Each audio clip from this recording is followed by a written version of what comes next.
Hello my dear students, welcome back to our channel. അപ്പോൾ ഇന്നത്തെ ക്ലാസ്സിൽ നമ്മൾ ഡിസ്കസ് ചെയ്യുന്നത് +1 പൊളിറ്റിക്കൽ സയൻസിന്റെ ഒബ്ജക്റ്റീവ് ടൈപ്പ് ക്വസ്റ്റ്യൻസ് ആണ്. അതായത് 1 വേർഡ് ക്വസ്റ്റ്യൻസ്. നമുക്കറിയാലോ, നമ്മളെ ക്വസ്റ്റ്യൻ പേപ്പറിൽ 1 വേർഡ് ഒരു 10 മാർക്കിനൊക്കെ ആദ്യത്തെ പാർട്ടിലും ചോദിക്കാറുണ്ട്. അതുപോലെ തന്നെ മാച്ച് ദ ഫോളോയിങ്ങും ഫിൽ ഇൻ ദ ബ്ലാങ്ക്സും ഒക്കെ ആയിട്ട് ചോദിക്കാറുണ്ട്. അപ്പോൾ അതാണ് ഇവിടെ ഡിസ്കസ് ചെയ്യുന്നത് കേട്ടോ. അപ്പോൾ നാളെ നമുക്ക് 2 എക്സാം ആണുള്ളത്. ഹിസ്റ്ററിയും വരുന്നുണ്ട്, പൊളിറ്റിക്കൽ സയൻസും വരുന്നുണ്ട്. രണ്ടും അത്യാവശ്യം എഴുതേണ്ട സബ്ജക്റ്റ് ആണ്. അപ്പോൾ നിങ്ങൾ സീരിയസ് ആയിട്ട് തന്നെ പഠിക്കുക. മോഡൽ എക്സാം ആണ് എന്നുള്ള ഒരു ഇതിലൊന്നും എടുക്കണ്ട. നിങ്ങൾ പബ്ലിക് എങ്ങനെയാണോ എഴുതുക അതുപോലെ നിങ്ങൾ ഇതും എഴുതുക. ഓക്കെ ആണല്ലോ. അപ്പൊ ഇനി ടൈം ഒന്നും ലേഗാക്കാതെ നമുക്ക് എന്ത് ചെയ്യാം, ചാപ്റ്റർ വൈസ് നോക്കി പോകാം കേട്ടോ. ഓക്കെ, ചാപ്റ്റർ 1 നോക്കുക, കോൺസ്റ്റിറ്റ്യൂഷൻ വൈ ആൻഡ് ഹൗ. അപ്പൊ ആദ്യത്തെ question, find the date on which the constituent assembly of India finally passed the draft constitution. അതായത് ഇന്ത്യൻ ഭരണഘടന നിർമ്മാണ സമിതി കരട് ഭരണഘടന അന്തിമമായി പാസ്സാക്കിയ തീയതി കണ്ടെത്താനാണ് പറഞ്ഞിട്ടുള്ളത്. അത് 26 നവംബർ 1949 ആണ് കേട്ടോ. ഭരണഘടന വന്നത് നമുക്കറിയാലോ, റിപ്പബ്ലിക് ഡേ 26 ജനുവരി 1950. ഓക്കെ, നെക്സ്റ്റ് നോക്കാം. Who was the temporary chairman of constituent assembly? അതായത് ഭരണഘടനാ അസംബ്ലിയുടെ താൽക്കാലിക അധ്യക്ഷൻ ആരായിരുന്നു എന്നുള്ളതാണ്. നമുക്കറിയാം ആരായിരുന്നു, സച്ചിദാനന്ദ സിൻഹ ആണ് കേട്ടോ. Okay, next question, who was the chairman of the drafting committee of the constituent assembly? ഭരണഘടനാ നിർമ്മാണ സഭയുടെ ഡ്രാഫ്റ്റിംഗ് കമ്മിറ്റി അധ്യക്ഷൻ ആരായിരുന്നു? ഡോക്ടർ രാജേന്ദ്ര പ്രസാദ് ആണ് കേട്ടോ. Doctor Rajendra Prasad. Next question, who presented the objective resolution in the constitution making assembly? ഭരണഘടനാ നിർമ്മാണ സഭയിൽ ലക്ഷ്യപ്രമേയം അവതരിപ്പിച്ചത് ആരായിരുന്നു? ജവഹർലാൽ നെഹ്റു ആണ് കേട്ടോ. ഓക്കെ, നെക്സ്റ്റ് ക്വസ്റ്റ്യൻ നോക്കാം.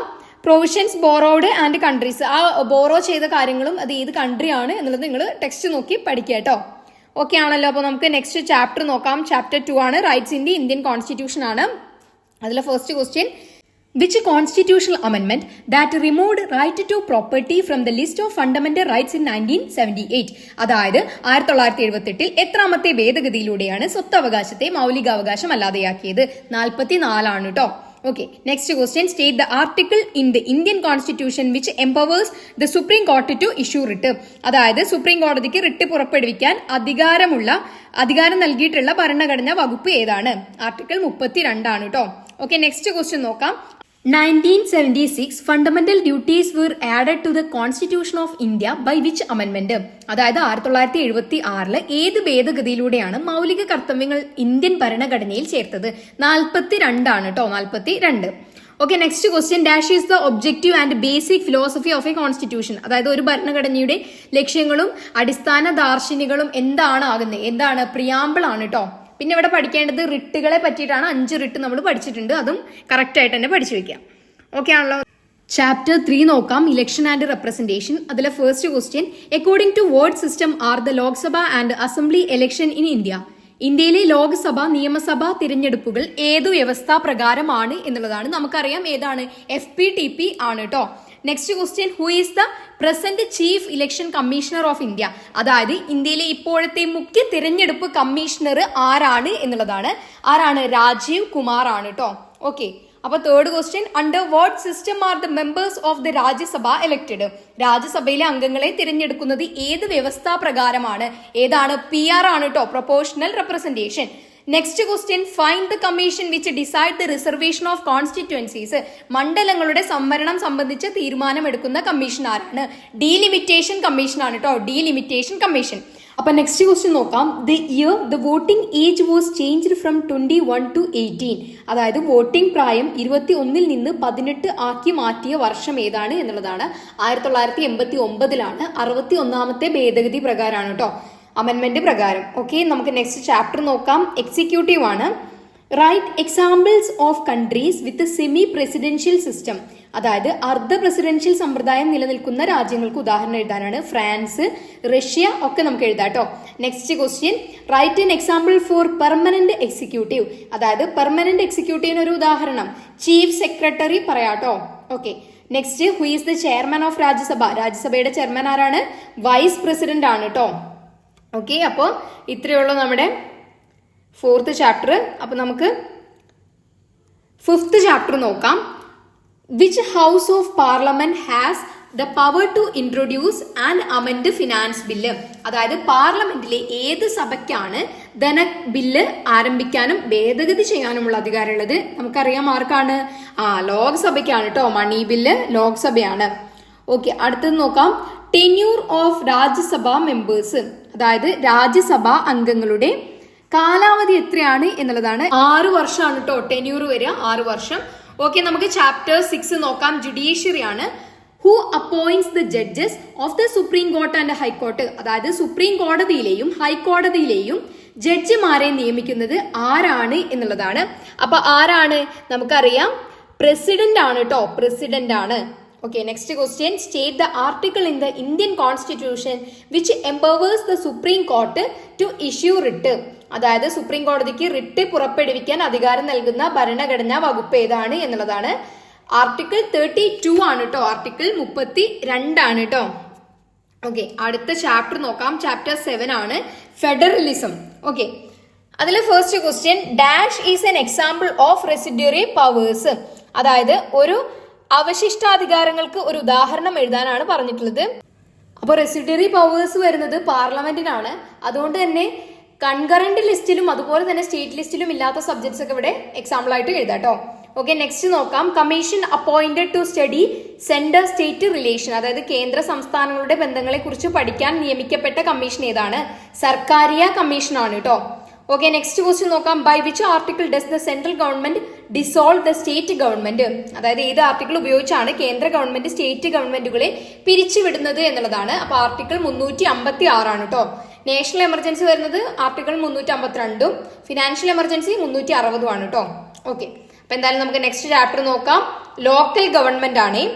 അതിലെ first question, British viceroy who started local government institution in India.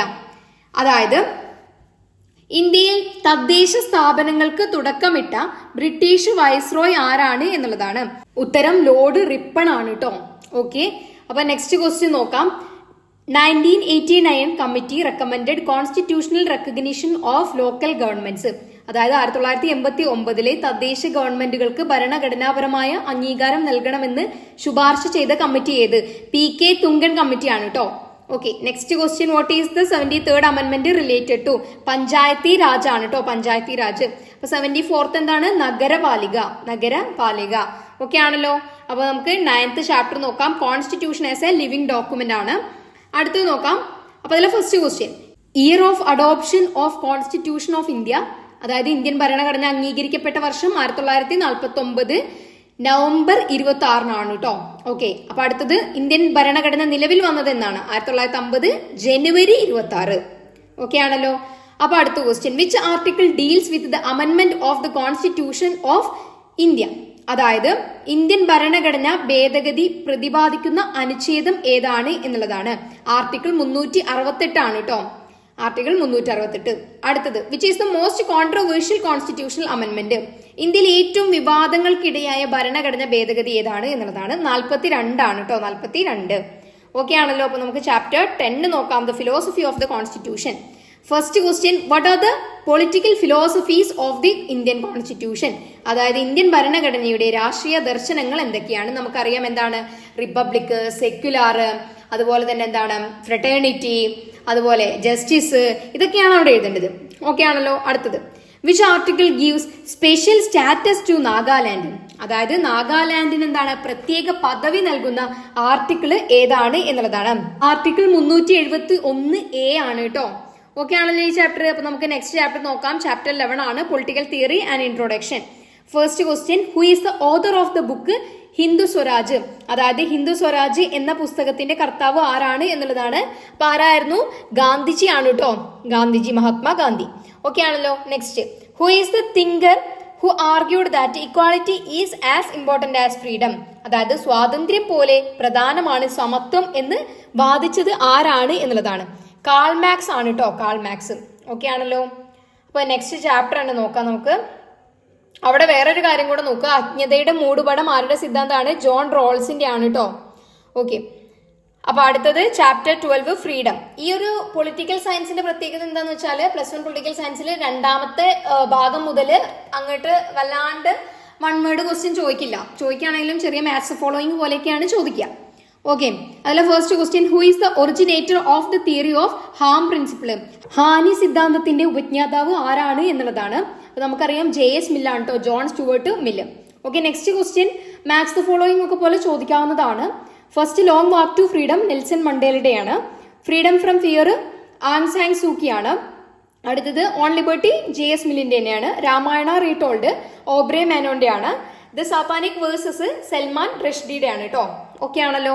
അപ്പോൾ ചാപ്റ്റർ 13 നോക്കാം. Equality. Apartheid is a dash form of inequality. അതായത് വർണ്ണ വിവേചനം ഏത് അസമത്വത്തിന്റെ ഒരു രൂപമാണ് എന്നുള്ളതാണ്. സോഷ്യൽ ആണ് കേട്ടോ, സോഷ്യൽ. ഓക്കെ ആണല്ലോ. അടുത്തത് നോക്കാം. ചാപ്റ്റർ 14 ആണ് social justice. The concept of veil of ignorance belongs to dash. അതായത് അജ്ഞതയുടെ മൂടുപടം ആരുടെയാണ്? ജോൺ റോൾസിന്റെ. നമ്മൾ പറഞ്ഞതാണല്ലേ. ഓക്കെ. അടുത്തത് നോക്കാം.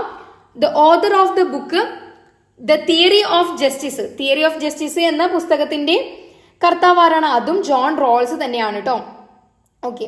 അടുത്തത് German philosopher who argued that human beings R dignified. അതായത് മനുഷ്യൻ അന്തസ്സുള്ളവർ ആണെന്ന് അഭിപ്രായപ്പെട്ട ജർമ്മൻ തത്വചിന്തകൻ ആരാണ് എന്നുള്ളതാണ്. ഇമാനുവൽ കാന്ത് ആണ് കേട്ടോ ഉത്തരം വരുന്നത്. ഓക്കെ. അപ്പൊ ഈ ചാപ്റ്റർ ഓക്കെ ആണല്ലോ. ചാപ്റ്റർ 15 നോക്കാം. റൈറ്റ്സ് ആണ്. Which day is observed as human rights day. അതായത് ഏത് ദിവസമാണ് മനുഷ്യാവകാശ ദിനമായി ആചരിക്കുന്നത്? ഡിസംബർ 10 ആണ് കേട്ടോ. ഓക്കെ. നെക്സ്റ്റ് നോക്കാം. ചാപ്റ്റർ 16 ആണ് സിറ്റിസൺഷിപ്പ് ആണ്. In which part of the constitution articles related to citizenship are included. അതായത് ഭരണഘടനയുടെ ഏത് ഭാഗത്താണ് പൗരത്വവുമായി ബന്ധപ്പെട്ട വകുപ്പുകൾ ഉൾപ്പെടുത്തിയിട്ടുള്ളത്? പാർട്ട് 2 ആണ്. 5 മുതൽ 11 വരെ. ഓക്കെ ആണല്ലോ. അടുത്തത് നോക്കാം. Name the author of the book citizenship and social class. പൗരത്വവും സാമൂഹിക വിഭാഗവും എന്ന പുസ്തകത്തിന്റെ രചയിതാവ് TH മാർഷൽ ആണ് കേട്ടോ. ഓക്കെ. നെക്സ്റ്റ് നോക്കാം. Nationalism the factors helped for the emergence of nation. അതായത് ഒരു ദേശത്തിന്റെ ഉത്ഭവത്തിന് സഹായിക്കുന്ന ഘടകങ്ങൾ. നമ്മളിത് പറഞ്ഞിട്ടുള്ളതാണ്. ഷെയ്ഡ്, ബിലീഫ്, കാര്യങ്ങളൊക്കെ മറ്റേതിലും നമ്മൾ ഉൾപ്പെടുത്തിയിട്ടുള്ളതാണ്. ഇവിടെ ഒന്നും വൺ വേർഡ് ചോദിക്കാൻ സാധ്യതയില്ല. അതുകൊണ്ടാണ് ഇങ്ങനെ ജസ്റ്റ് ക്വസ്റ്റ്യൻസ് മാർക്ക് ചെയ്ത് പോയിട്ടുള്ളത് കേട്ടോ. ഓക്കെ. അപ്പൊ ഐഡിയ ഓഫ് സെക്യുലറിസം, മതേതരത്വം കൊണ്ട് എന്താണ് അർത്ഥമാക്കുന്നത് എന്നുള്ളതാണ്. അതായത് ഒരു മതത്തിനോട് വെറുപ്പോ അല്ലെങ്കിൽ ഒരു മതത്തിനോട് കൂടുതൽ ഇഷ്ടമോ ഒന്നും ഇല്ലാത്തൊരവസ്ഥയാണ് മതേതരത്വം എന്ന് പറയുന്നത്. അപ്പൊ ഇത്രയാണ് നമുക്ക് പറയാനുള്ളത്. ബാക്കി പീസും ഡെവലപ്മെന്റിൽ നിന്നൊന്നും വൺ വേർഡ് ഒന്നും ചോദിക്കാനുള്ള സാധ്യതയില്ല. അപ്പൊ അത് ഉൾപ്പെടുത്തിയിട്ടില്ല കേട്ടോ. അപ്പൊ എന്തായാലും നല്ല രീതിക്ക് നിങ്ങൾ പഠിക്കുക. വളരെ എളുപ്പമാണ്. ഈ രണ്ടാമത്തെ ഭാഗം മുതൽ സുഖമാണ് പഠിക്കാൻ. മറ്റേ ഭാഗം മാത്രമാണ് കുറച്ച് ബുദ്ധിമുട്ടുള്ളത്. അപ്പൊ 10 പാടാണ് ബുദ്ധിമുട്ടുള്ളത്. അപ്പൊ അത് നിങ്ങൾ കാര്യമായിട്ട് തന്നെ പഠിക്കുക. അതിൽ നിന്ന് നല്ല ക്വസ്റ്റ്യൻസ് വരികയും ചെയ്യും. അപ്പൊ നാളത്തെ എക്സാം എന്തായാലും എന്ത് ചെയ്യുക, നല്ല രീതിക്ക് തന്നെ എഴുതുക കേട്ടോ. മാക്സിമം നിങ്ങൾ ഒരു ക്വസ്റ്റ്യൻ പോലും വിടാതെ അറ്റൻഡ് ചെയ്യുക. നിങ്ങളെ കൊണ്ട് പറ്റുന്നതിന്റെ മാക്സിമം നിങ്ങൾ എക്സാം പേപ്പറിൽ പെർഫോം ചെയ്യണം. ഓക്കെ ആണല്ലോ. ഓക്കെ. അപ്പൊ എന്തായാലും all the best. Thank you.